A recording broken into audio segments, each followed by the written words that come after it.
Price Lord. இயேசு கிறிஸ்துவின் நாமத்துக்கு ஸ்தோத்திரம் உண்டாவதாக. ஒவ்வொரு நாளும் நம்ம தேவன வார்த்தைக்காக நம்ம காத்திருப்போம். ஆனால் இன்னைக்கான தேவ வார்த்தை 2 ராஜாக்கள் 5வது அதிகாரம் 10வது வசனத்தை நீங்கள் பார்த்தீங்கன்னா, நமக்கு தெரியும் நாகமான் ஒரு ராஜா. அவர் குஷ்டரோகமாக இருக்கிறாரு. அந்த குஷ்டரோகமாக இருக்கும்போது நீங்கள் பழைய ஏற்பாட்டு காலத்துலலாம் பார்க்கும்போது அந்த குஷ்டரோகிகளெல்லாம் ஊருக்குள்ளே சேர்த்து மாட்டாங்க. அவங்க தனியாக தான் வச்சுருப்பாங்க.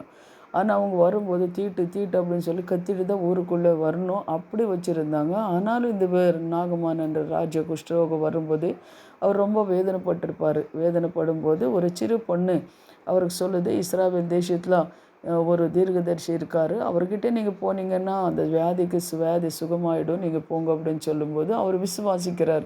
இந்த சிறு பெண்ணு கேட்குற அந்த வார்த்தை, சொல்கிற அந்த வார்த்தை விசுவாசித்து அவர் போகிறாரு.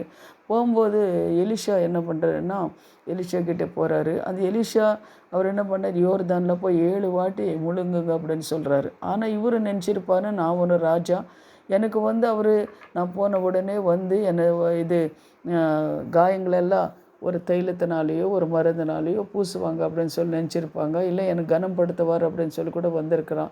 ஆனால் எலிஷா என்ன பண்ணுறாருன்னா, வீட்டுக்குள்ளேயே உக்காந்து யோர்தானில் போய் 7 வாட்டி முழுங்க சொல்லுங்க அப்படின்றார். அப்போ இவருக்கு ஒரு கோபம் வருது. அப்போ அவர் என்ன பண்ணுறாருன்னா, யோர்தான் நான் முழுகுனேன்னா தண்ணீர் இல்லையே எனக்கு, இது இவ்வளோ தூரம் நான் என்ன பண்ணியிருக்கிறோம், 3 நதிகளை தாண்டி நான் வந்திருக்கிறேன், ஆனாலும் இப்போ என்னை கொண்டு போய் யோர்தானில் முழுக சொல்கிறாரு அப்படின்னு சொல்லி ஒரு கோபம் வந்திருக்கோம். அப்போ கோவம் வந்துட்டு பின் திரும்பி போயிருக்கலாம்.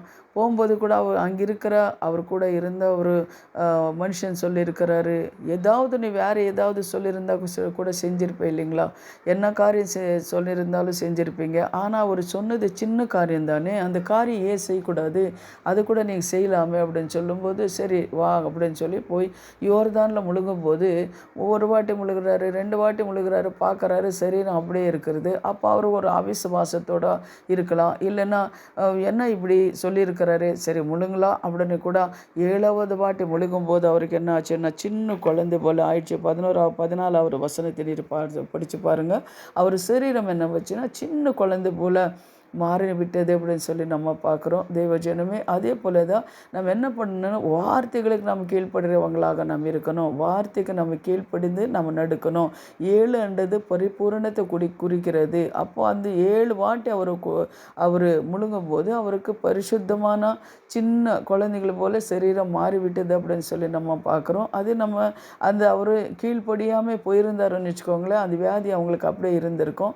அந்த நேரத்தில் ஒருத்தர் சொல்லும்போது அது கீழ்ப்பட்டார் பாருங்கள். அதுபோல தான் தேவன் வார்த்தைக்கு நம்ம கீழ்ப்படும்போது, தேவனுக்கு நம்ம கீழ்ப்படும்போது, யாரானாலும் சரி நமக்கு தேவன் இப்படி இருக்குது அப்படின்னு சொல்லும்போது, தேவன் வார்த்தை சொல்லும்போது நம்ம கீழ்ப்படும்போது நம்மளுக்கு விடுதலை தேவன் கொடுக்குறவராக இருக்கிறார் அப்படின்னு சொல்லி கூட நம்ம வேதத்தில் நம்ம வாசிக்கலாம். அதே போல தான் நம்ம என்ன பண்ணணும்னா, அது வாசிக்கு அது கீழ்ப்படிணும். தேவனுக்கு நம்ம முக்கியத்துவம் கொடுக்கணும், தேவனுக்காக வாழணும், தேவனோட சத்தத்தை கேட்கணும் அப்படின்னு சொன்னால் நம்ம அவரோட கற்பனையின்படி நம்ம நடக்கிறவங்களாக இருக்கணும். நம்ம வேத வசனத்தில் பார்க்கும்போது தேவ ஜனங்களெல்லாம் எப்படின்னு கீழ்ப்படிந்தார்கள். அப்ரஹாம் நீங்கள் பாருங்கள், கீழ்ப்பட்டதுனால தான் அப்ரஹாமுக்கு என்ன பண்ணார், ஆசீர்வாதங்களை கிடைச்சிது அப்படின்னு சொல்லி நம்ம பார்க்குறோம். அப்ரஹாம் அதுபோல் இந்த தேவன் சத்தத்தை நம்ம கேட்குறவங்களாக இருக்கணும், தேவனுக்கு கீழ்ப்படிந்து நடக்கிறவங்களாக இருக்கணும். கொஞ்சம் சிலர் தேவனை அழிச்சிருப்பார், ஆனால் அவங்க என்ன பண்ண கீழ்ப்படிய மாட்டாங்க. கொஞ்சம் சிலர் என்ன பண்ணாங்க, தேவனை கொடுத்துருக்கிற அந்த காரியங்களை கூட ஒழுங்காக செய்ய மாட்டாங்க. அதனால் கீழ்ப்படியாமல் இருக்கும்போது ஆசீர்வாதங்கள் நம்மளுக்கு குறையாக இருக்கும். அதனால் கீழ்ப்படிங்க, கர்த்தர் உங்களை ஆசீர்வதிப்பார். இப்போ நம்ம ஜெபிக்கலாம். எங்களை அதிகமாக நேசிக்கிற பரலோக பிதாவே, சர்வ வல்லமுள்ள தேவனே, அப்பா ஸ்தோத்திரம் கர்த்தாவே, அப்பா நாகமான கர்த்தாவே, அந்த குஷ்டத்தை சொஸ்தத்தை ஆக்கின தேவன் ஆண்டவரே, தேவனே ஸ்தோத்திரம் கர்த்தாவே, அந்த குஷ்டம் மட்டும் இல்லை கர்த்தாவே, இன்னும் கீழ்ப்படியும் போது நீர் அநேக காரியங்களுக்கு அநேக அற்புதங்களை செய்கிறவராக இருக்கிறீர் கர்த்தாவே. இந்த வார்த்தைகள் இந்த காலை வேளையில் கேட்டு கர்த்தாவே ஆண்டவரே, ஜெபிக்கிற ஒவ்வொரு பிள்ளைங்கள வாழ்க்கையில் ஆண்டவரே கீழ்ப்படிதல் கர்த்தாவே வேணு சுவாமி. நான் கீழ்ப்படின சுவாமி, என் தேவனுக்காக நான் வாழணும்னு சொல்லி கர்த்தா வைராகியத்தோடு வாழ்கிற அந்த பிள்ளைங்கள் மேலே தேவனோட கரம் இறங்கட்டும். அவங்க தேவைகளை சந்திங்க. எனக்கு கர்த்தாவே அவங்க பிரயாணத்தில் நீ கூட இருங்க, அவங்களுக்கு போக்கத்தையும் வரத்தையும் ஆசீர்வதிங்க. பிறந்த நாள் வெட்டிங் டே இருந்தால் கூட கர்த்தாவே அப்பா ஸ்தோத்திரம் ஆசீர்வதிங்க சுவாமி. அவங்களோட தேவைகளெல்லாம் சந்திங்க. இயேசுவின் நாமத்தை ஜெபிக்கிறோம் என் ஜீவனுள்ள நல்ல பிதாவே, ஆமேன். God bless you. கர்த்தர் உங்களை ஆசீர்வதிப்பார். ஆமேன், ஆமேன்.